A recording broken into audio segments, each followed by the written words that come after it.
प्रधानमंत्री बना दो तो देश का नक्शा बदल दूंगा। इस दावे को मजाक समझकर हंसी में उड़ाने से पहले ये मत भूलिए कि मोदी जी पिछले 1 साल में सैकड़ों बार देश का इतिहास भूगोल दोनों बदल चुके हैं। देश को बदलने का दावा करने से पहले मोदी जी देश के बारे में थोड़ा बहुत जान भी लें तो बेहतर होगा।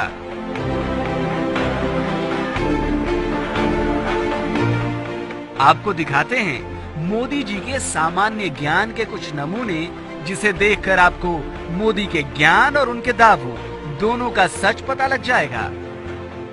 प्रधानमंत्री जी, मेरी गुजरात की मिट्टी के सपूत डॉक्टर श्यामा प्रसाद मुखर्जी विद्वान थे।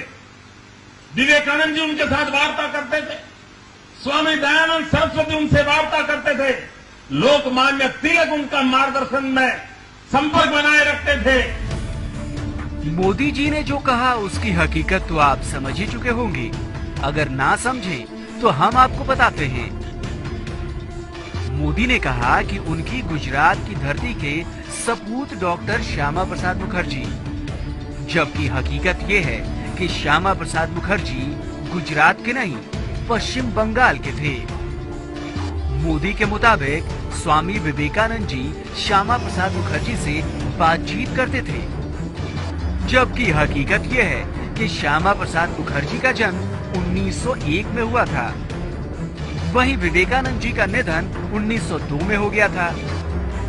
अब ये कैसे हो सकता है कि सिर्फ 1 बरस की उम्र में ही श्यामा प्रसाद मुखर्जी स्वामी विवेकानंद से बातें करने लगे हों? खैर, एक और नमूना भी देखिए। मोदी ने स्वामी दयानंद सरस्वती और श्यामा प्रसाद मुखर्जी की दोस्ती का भी जिक्र किया, जबकि हकीकत यह है कि स्वामी दयानंद सरस्वती का निधन 1883 में ही हो गया था। बस इतने में ही हैरान मत होइए, जरा मोदी जी के आगे का भाषण भी सुनिए। और लंदन में अंग्रेजों के नाक के नीचे इस गुजरात के सपूत ने इंडिया हाउस का निर्माण किया था और मदन लाल धिंगरा ने कर्नल वायली को मारने का काम उस इंडिया हाउस में किया था। हिंदुस्तान में क्रांतिकारियों के वो गुरु माने जाते थे। भाषण की अगली लाइन में ही मोदी का ज्ञान गच्चा खा गया। मोदी जी ने कहा कि श्यामा प्रसाद मुखर्जी के कहने पर ही मदन लाल ढींगरा ने लंदन में कर्नल वायली को मारा था। वैसे ये बात सच है कि क्रांतिकारी मदन लाल ढींगरा ने ही कर्नल वायली को मौत के घाट उतारा था, लेकिन मदन लाल ढींगरा ने कर्नल वायली की हत्या 1 जुलाई 1909 को की थी, यानी उस वक्त जब श्यामा प्रसाद मुखर्जी सिर्फ 8 साल के थे। अभी तो और हंसना बाकी है, क्योंकि भाषण का अगला हिस्सा तो और भी मजेदार है।